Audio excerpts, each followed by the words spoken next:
Hi guys, welcome back to my channel. আবারও চলে আসলাম নতুন একটা ব্লগ ভিডিও নিয়ে তোমাদের সামনে। তো চলো সকাল থেকে ভিডিওটা শুরু করছি। সকাল বলতে এখন 8টা মতো বেজে গেছে বন্ধুরা, কারণ অনেক সকালে উঠেছি কিন্তু সকালের ভিডিও একদমই করা হয়নি, করে দেওয়ার মতো কেউ নেই। সকালে চা ছিল, দেখতেই পারলে, স্লাইস বলে সরি কেক, আর কি বলে ওটা তোমরাই নামটা বলো। আর দেখো আজকে সকাল সকাল প্রচুর রৌদ্র উঠেছে, দেখে বুঝতেই পারছো তোমরা সকলে।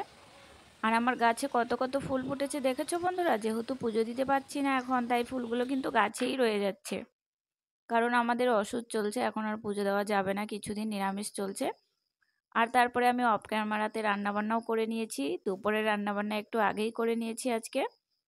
এরকমই 8, সাড়ে 8টার দিকে রান্নাবান্না বসিয়ে দিয়েছিলাম, কারণ নিরামিষ। তো এই যে দেখো এখানে করেছি মিষ্টি কুমড়ো ভাজি কালো জিরে দিয়ে, তারপরে হচ্ছে কি বটবটি ভাজি কালো জিরে দিয়ে, আর হচ্ছে বুটের ডাল। তো এগুলো রান্না করেছিলাম, আর সঙ্গে ছিল সাদা ভাত, সঙ্গে ছিল লেবু, আর পাঁপড় ভাজিনি, পাঁপড় খেতে ইচ্ছে করছিল না গরমেতে একদমই। তাই তারপরে চলে গেছিলাম কুমারগ্রামে, কিছু কাজ ছিল। তো দেখো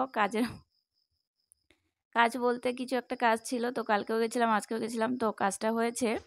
তো এই যে দেখো এখানে আমি ফ্যান নিয়ে নিয়েছি। ফ্যানটা না প্রচুর ভালো, চাইনিজ ফ্যান, প্রচুর ঠান্ডা দেয়, যেহেতু বারবার কারেন্ট চলে যাচ্ছিল। তো তোমাদের কারুর এই ফ্যানটা লাগবে কিনা অবশ্যই কমেন্ট বক্সে জানাবে, আর হচ্ছে দামটা জেনে নিও আমার কাছ থেকে। আর হচ্ছে টাকাটা কিন্তু অবশ্যই পেমেন্ট করতে হবে বন্ধুরা, কারণ টাকা ছাড়া আমি কি করে দিব, তাই না বলো? আমাদের নিজেদের তো নেই, আমাকেও তো কিনেই আনতে হবে। তারপরে যে কোল্ড ড্রিঙ্কস, তোমরা কে কে খাবে একটুখানি খেয়ে নাও। আমরা তো খেয়ে একদম ঠান্ডা হয়ে গেছিলাম। আমার মেয়ে খেয়েছে, তোমাদের দাদাভাই খেয়েছে, আর আমি খেয়েছি, বড়মশাই খেয়েছে, তোমাদের জন্যও রেখেছিলাম। তারপরে মাম্মাকে এখানে একটা ছোট্ট মতো গিফট কিনে দিয়েছিলাম। মেয়ে আমার দারুণ খুশি হয়ে গেছিলো, আর খাবার কিনে দিয়েছিলাম। তোমার দাদাভাই আবার ফুটি কিনে দিয়েছিল, সেগুলো আর ক্যামেরা করা হয়নি। এখানে ছোটা ভীম কিনে দিয়েছিলাম মাম্মাকে। তো মেয়ে পেয়ে দারুণ খুশি, তোমরা মুখের রিয়াকশন দেখে বুঝতেই পারছো। তো তারপরে কাজবাজ সেরে চলে এসেছিলাম বাড়িতে। এই যে দেখো বাড়িতে যাচ্ছি, আর আমার মাম্মা এতটা রোদ্র উঠেছে, এখন কিন্তু 1:30টা মতো বাজে।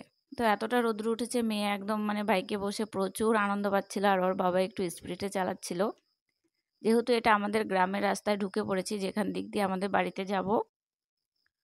তো এই যে তোমাদের দাদাভাই হচ্ছে ড্রাইভার, আর আমরা পিছনে বসে রয়েছি প্যাসেঞ্জার। কিন্তু ড্রাইভারকে কোনো টাকা দিতে হবে না, ড্রাইভারের নিজের তেল খরচা করে আমাদেরকে চালিয়ে নিয়ে গেছে, আবার চালিয়ে নিয়ে আসছে।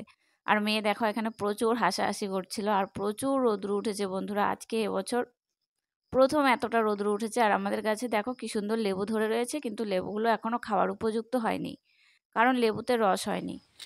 তো বাবাদের বাড়ি থেকে লেবু নিয়ে এসেছিলাম, ওগুলোই খেতে ইচ্ছে করে না, আর গাছের লেবু গাছেই রয়ে গেছে। আর এই যে দেখো বন্ধুরা কি রৌদ্র উঠেছে, কি রৌদ্র দেখে বুঝতে পারছো? দেখো আমার মুখে রৌদ্র মানে পড়ছে, তোমরা দেখে বুঝতেই পারছো। আর ফুলগুলো কি সুন্দর হয়ে ফুটে রয়েছে। তারপরে এখন মনে হচ্ছে 2:30টার মতো বাজে। তো এগুলো কাপড় আমি সকালেই ধুয়ে শুকো দিয়ে চলে গেছিলাম। তো এসে দেখি কাপড়গুলো শুকিয়ে গেছে, আর রাস্তার ধার দিয়ে পড়েও রয়েছিল। তাই এগুলোকে উঠিয়ে নিয়ে বাড়ি চলে যাচ্ছি। আর এদিকে মেয়ে পড়াশোনা করছে, কারণ ওর দাদাভাই এসেছে পড়াতে। তো তোমাদের দাদাভাইয়ের প্যান্ট আর গেঞ্জিটা মানে শুকায়নি, তাই ওটা রেখে দিয়ে আসলাম, পরে আবার নিয়ে আসবো। আমাদেরগুলো পাতলা, ওগুলো শুকিয়ে গেছে। তো চলো বাড়ি যাওয়া যাক। দেখে আকাশের পরিস্থিতি দেখে বুঝতে পারছো কতটা রৌদ্র আর কতটা পরিষ্কার লাগছে, দেখেই মানে বোঝা যাচ্ছে। তো তোমাদের দিকে আজকে কীরকম রৌদ্র উঠেছে অবশ্যই কমেন্ট সেকশনে জানাতে ভুলবে না। আর যারা সম্পূর্ণ ভিডিওটা ওয়াচ করেছো তাদেরকে আমার তরফ থেকে অনেক অনেক ভালোবাসা থাকলো। আর যারা সুন্দর করে গঠনমূলক কমেন্ট করলো সম্পূর্ণ ভিডিওটা দেখে, তারা অবশ্যই আমি তাদের পরিবারে গিয়ে সদস্য হয়ে ভালোবাসা দিয়ে আসবো। আর দেখো কি রৌদ্র। তারপরে ঘরে চলে এসেছিলাম কাপড়গুলো নিয়ে, আর এদিকে মেয়ে পড়ছিল, মেয়েকে তো আর ক্যামেরা করা হয়নি। তো যেটুকুনি পারি ওইটুখানি তুলে ধরার চেষ্টা করি, সব কিছু কিন্তু ভিডিওতে মানে আনা হয় না, কারণ ক্যামেরাটাই করা হয় না, কারণ আমি যেটুখানি একা হাতে ভিডিও শ্যুট করি ওইটুখানি তোমাদের সঙ্গে তুলে ধরি, মোবাইলটা ধরে দেওয়ার মতো কিন্তু কেউ নেই। আর যখন মাঝে সাঝে রিলস করি তখন কিন্তু আমার মেয়ে ধরে দেয়, আর কখনো মেয়ে থাকে না, তখন আমাকে একাই কষ্ট করে করতে হয়। তো কাপড়গুলো গুছিয়ে নিয়েছি, তারপরে আর বিকেলের কাজকর্মের কোনো ভিডিও ক্লিপ নেওয়া হয়নি, একদম চলে এসেছি সন্ধ্যের পরে। দেখো সূর্যি মামা অস্ত যাচ্ছে, কি সুন্দর একটা পরিবেশ, তাই না বলো? টাটা, ভালো থেকো, সুস্থ থেকো, কালকে আবার আসবো।